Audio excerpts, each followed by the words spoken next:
Hello friends, welcome to science academy centre. तो आज हम पढ़ेंगे जंतु जगत के बारे में कि जंतु जगत क्या होता है। जो जंतु जगत फर्स्ट पॉइंट में हमारा क्या कह रहा है कि इस जगत के जीव विषमपोषी यूकैरियोटिक है और उनकी कोशिका में कोशिका भित्ति नहीं होती है। मतलब इस पॉइंट का क्या मतलब है? इसमें कह रहा है कि जो जंतु जगत में जो जीव होते हैं वो कैसे होते हैं? विषमपोषी।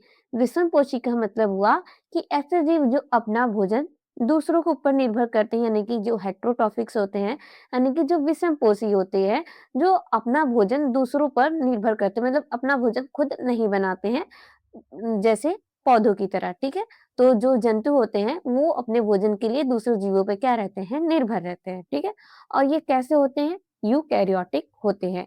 और इनमें जो होती है, मतलब कि इनमें कोशिका भित्ति यानी कि सेल वॉल अब्सेंट होती है, प्रेजेंट नहीं होती, यानी कि इनमें जो कोशिका भित्ति होती है वो अब्सेंट होती है, उपस्थित नहीं होती है। एंड देन जो हमारा सेकंड पॉइंट है वो क्या कह रहा है? सेकंड पॉइंट में कह रहा है कि जो जंतु जगत में जो भी जीव होते हैं वो अपने भोजन के लिए परोक्ष तथा अपरोक्ष रूप से पौधों पर निर्भर रहते हैं। किस पर निर्भर रहते हैं? पौधों पर निर्भर रहते हैं। तो हम कह सकते हैं जो जंतु जगत में जो भी जीव आते हैं तो डायरेक्ट और इनडायरेक्ट, या फिर प्रत्यक्ष अप्रत्यक्ष, या फिर परोक्ष या अपरोक्ष रूप से किस पर निर्भर रहते हैं?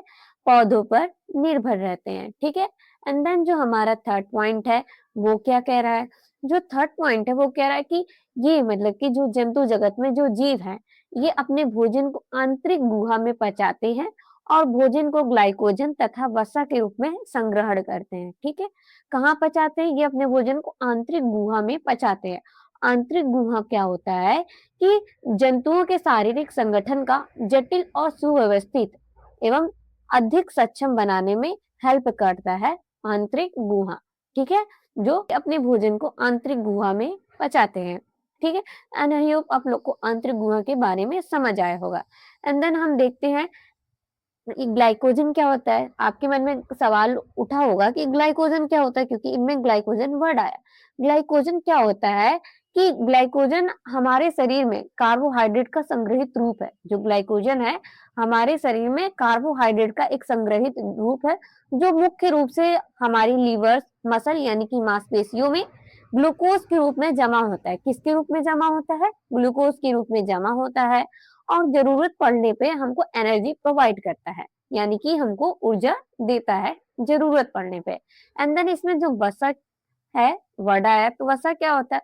वसा जो होता है हमारे शरीर की जो आंतरिक ऊर्जा है उसको दीर्घकालिक रूप में जमा करने वाला क्या है? एक ऊतक है, टिश्यू है। ठीक है, एंड आई होप आप लोग को ये समझ आया होगा ग्लाइकोजन एंड वसा के बारे में। ठीक है, हम नेक्स्ट पॉइंट देखते हैं। जो हमारा फोर्थ पॉइंट है वो क्या कह रहा है? इनमें कह रहा है कि जो प्राणी संपोषण अर्थात प्राणी संपोषण मतलब अर्थात इसका मतलब क्या हुआ कि भोजन का अंतर्ग्रहण करना होता है। मतलब कि ये क्या करते हैं? भोजन का अंतर्ग्रहण करते हैं।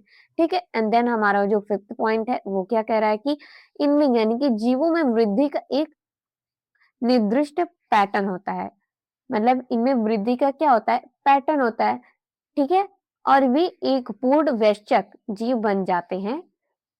एंड देन इसकी सुस्पष्ट आकृति मापी जा सकती है। मतलब कि मनुष्यों की बात करें तो इनमें कैसे होती है ग्रोथ? कैसे होती है? पहले क्या होता है? बच्चा जन्म लेता है, उसके बाद क्या हुआ? उनमें वृद्धि हुई, फिर उसके बाद क्या होता है? वो पूर्ण वयस्क बन जाता है।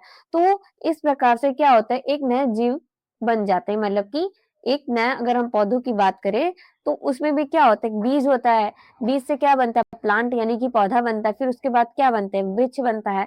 तो इसी प्रकार से इनमें क्या होती है? वृद्धि होती है। एंड दैट इनमें क्या होती है? इनकी सुस्पष्ट आकृति को हम माप सकते हैं, मेजरमेंट कर सकते हैं। ठीक है, एंड देन हमारा जो सिक्स पॉइंट है वो क्या कह रहा है? जो सिक्स पॉइंट है वो कह रहा है कि उच्च कोटि के जीवों में विस्तृत संवेदी तथा तंत्रिका प्रेरक क्रिया विधि विकसित होती है और इनमें से अधिकांश चलन करने में सक्षम होते हैं। ठीक है, अधिकांश चलन करने में सक्षम होने का क्या मतलब हुआ कि इनमें जो जीव होते हैं वो ज्यादातर क्या करते हैं? चलने, यानी कि उनमें मोशन की क्रिया होती है, वो एक स्थान से दूसरे स्थान पर आ जा सकते हैं। और उनमें संवेदी तथा तंत्रिका प्रेरक होती है। यदि हमें चोट लगती है तो हमें हमारी तंत्रिका यानी कि संवेदी तंत्रिका की वजह से हमको पता चलता है कि हाँ, हमें चोट लगी है, ठीक है? तो ये उच्च कोटि के जीवों में विस्तृत संवेदी तथा तंत्रिका प्रेरक की क्रियाविधि भी विकसित होती है और इनमें अधिकांश चलन करने वाले जीव मतलब सक्षम होते हैं, चलने में क्या होते हैं? सक्षम होते हैं। एंड एंड देन हमारा जो लास्ट पॉइंट है, इनमें लैंगिक जनन यानी कि जनन के बारे में। इनमें जनन कैसे होता है? मेनली क्या होता है, इनमें मेल एंड फीमेल गैमेट होता है। उनका क्या होता है? संलयन होता है। संलयन होने के बाद क्या होता है? उनमें जाइगोट बनता है, अगुणित जाइगोट मतलब अगुणित युग्मनज बनता है। एंड देन उसके बाद उसका भ्रूण बनता है। भ्रूण बनने के बाद यानी कि भ्रूण यानी कि एम्ब्रियो बनता है। एम्ब्रियो से एक नए जीव का निर्माण होता है, एक नए ऑर्गेनिज्म का निर्माण होता है। तो ठीक है, तो यहाँ पर हमने जंतु जगत के बारे में समझा कि जंतु जगत क्या होता है। एंड देन हम नेक्स्ट वीडियो में इसके आगे के बारे में हम समझेंगे, ठीक है? तो अगर आप लोग को वीडियो पसंद आए तो please support me and then like and subscribe my channel. Thanks for watching.